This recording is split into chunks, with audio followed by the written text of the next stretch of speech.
অনেক তো হলো আলুর চপ, ফুলকপির চপ আর পটলের চপ। এবার হবে নাকি সয়াবিনের চপ? হ্যাঁ বন্ধুরা, আপনারা ঠিকই শুনেছেন। আজ আমি বানাবো সয়াবিনের চপ। নমস্কার বন্ধুরা, আমার চ্যানেল হোম কুকিংয়ে আপনাদেরকে স্বাগত। আমার আজকের রেসিপি সয়াবিনের চপ। সয়াবিনের চপটা খেতে অনেক সুস্বাদু এবং অনেক টেস্টি এবং অনেক ক্রিস্পিও। এবার আপনারা এই রেসিপিটা দেখে নিন। চলুন শুরু করা যাক। প্রথমে আমি এখানে 1 প্যাকেট সয়াবিন গরম জলে ভিজিয়ে রেখেছিলাম। দেখুন সয়াবিনগুলো কেমন ফুলে উঠেছে। এরপর এই সয়াবিন থেকে ভালো করে নিংড়িয়ে আমি জলগুলো বের করে নেব। তারপর এগুলোকে এইভাবে জল নিংড়ে প্লেটে রেখে দেব। প্রত্যেকটা সয়াবিনকে আমি এইভাবে চিপে চিপে জলগুলো বের করে নেব। আপনারাও এইভাবে জলগুলো বের করে নেবেন, তাহলে সয়াবিন পেস্টে কোনো জল থাকবে না। আর এই যে আলু আর সয়াবিনের যে মিশ্রণটা হবে সেটাও একটু মোটা হবে, চিপচিপে হবে না। এরপর এটাকে আমি মিক্সচারে এইভাবে বেটে নিয়েছি। দেখতে পাচ্ছেন কিভাবে বেটে নিয়েছি। এরপর আমি উনুনটা ধরিয়ে দিয়েছি। এর ওপর বসিয়ে দেবো কড়া। কড়ার ওপরে 4-5টা শুকনো লঙ্কা দিয়ে দিয়েছি। শুকনো লঙ্কাগুলো এইভাবে ভেজে নিয়েছি। ভেজে নেওয়ার পর আমি এগুলোকে একটি প্লেটে ভাবে তুলে নেব। এরপর একটা ভাজা মশলা তৈরি করব। দিয়ে দিচ্ছি 1 চামচ জিরা ও 1 চামচ ধনিয়া আর 1 চামচ গোলমরিচ। সবগুলোকে এইভাবে ভেজে নেব। ভেজে নেওয়ার পর এগুলোকে আমি এইভাবে গুঁড়ো করে নিচ্ছি। আপনারা চাইলে মিক্সারেও এটাকে গুঁড়ো করে নিতে পারেন। আমার সবগুলো মশলা গুঁড়ো করা হয়ে গেছে। এরপর আমি আগে থেকে এখানে 5টা আলু সেদ্ধ করে রেখেছিলাম। এরপর এগুলোকে আমি এইভাবে ছাড়িয়ে নেব। আলুগুলোকে আমি এইভাবে ছাড়িয়ে নিচ্ছি। আমি আধা ছাল রাখছি, আপনারা না চাইলেও আলুতে ছাল রাখতে না পারেন। এরপর আলুগুলোকে আমি ভালো করে মাখিয়ে নিব। আলুগুলোকে ভালো করে মাখাতে হবে। আলুগুলো আমার মাখা হয়ে গেছে। এরপর কড়াইতে তেল দিয়ে দিয়েছি। দিয়ে দিচ্ছি পেঁয়াজ কুচি। পেঁয়াজ কুচি দিয়ে সামান্য এইভাবে ভেজে নেব। ভেজে নেওয়ার পর এতে আমি দিয়ে দিব আদা বাটা। আদা বাটা দিয়ে এইভাবে পেঁয়াজের সঙ্গে ভালো করে কষে নেব। কষে নেওয়ার পর এতে দিয়ে দেবো রসুন বাটা। রসুন বাটা দিয়েও ভালো করে সব কিছুকে এইভাবে কষে নেব। এরপর আমি এতে দিয়ে দেবো স্বাদ মতো লবণ।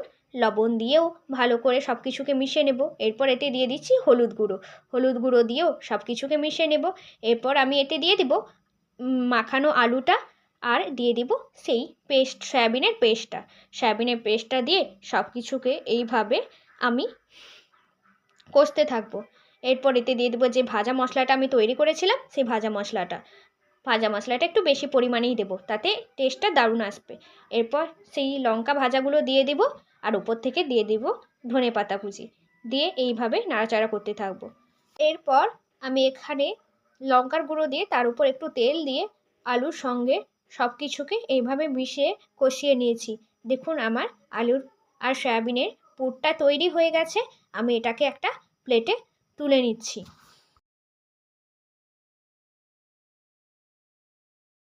পুরটা আমার তোলা হয়ে গেছে। এরপর আমি এখানে একটা বেসনের ব্যাটার তৈরি করে নেব।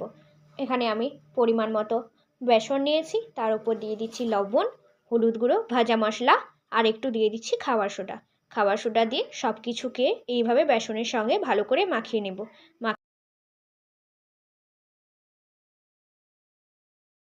সব কিছু ভালো করে মেশানো হয়ে গেলে এতে আমি অল্প অল্প জল দিয়ে বেসনটাকে ভালো করে মাখিয়ে নেব। অল্প অল্প জল দিয়ে মাখতে হবে, যাতে ব্যাটারটা পাতলা না হয়ে যায়, আবার বেশি মোটাও যেন না থাকে। ব্যাটারটা ঠিক এই রকমই তৈরি হবে। এরপর এরপর আলু ও সয়াবিনের যে পুরটা আছে সেগুলোকে আমি একটা শেপ দিয়ে দিব। এখানে আমার ঠাকুমাও এইভাবে শেপ দিয়ে দিচ্ছে। এখানে আমিও একইভাবে শেপ দেওয়ার চেষ্টা করছি। সবগুলো এইভাবে আমি শেপ দিয়ে দিব। আর এখানে আমি আগের থেকে তেলটা গরম করে রাখছি, অনেকটা পরিমাণ তেলই দিয়ে দিয়েছি। আর আমার সবগুলো পুর তৈরি করা শেপ দেওয়া হয়ে গেছে। এরপর একটা একটা একটা করে এইভাবে বেসনে ডোবাবো আর একটা একটা করে এইভাবে তেলে ছেড়ে দেব। সবগুলোকে একইভাবে একই প্রসেসে এইভাবে তেলে আমি ছেড়ে দেব। তারপর এক এক পাশ লাল হলে আর এক পাশ এইভাবে উল্টে দেব। লাল লাল করে সবগুলো এইভাবে ভাজা হয়ে গেলে সবগুলোকে এইভাবে প্লেটে তুলে নেব। আর যেগুলো আমার ভাজা হয়নি সেগুলোকে একইভাবে তেলের মধ্যে ছেড়ে দিব। একটার পর একটা এইভাবে ছেড়ে ভেজে নেব। এই সয়াবিনের চপ আপনারা বাড়িতে অবশ্যই ট্রাই করবেন, খুবই সুন্দর খেতে হবে। না না, মিথ্যে কথা বলছি না, আপনারা বাড়িতে ট্রাই করবেন, তারপরেই বুঝতে পারবেন এটা খেতে কতটা সুস্বাদু হয়।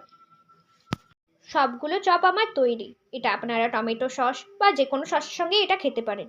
ভিডিওটি ভালো লেগে থাকলে অবশ্যই লাইক, কমেন্ট, শেয়ার এবং চ্যানেলটিকে সাবস্ক্রাইব করবেন এই রকম রান্নার ভিডিও পেতে। ধন্যবাদ।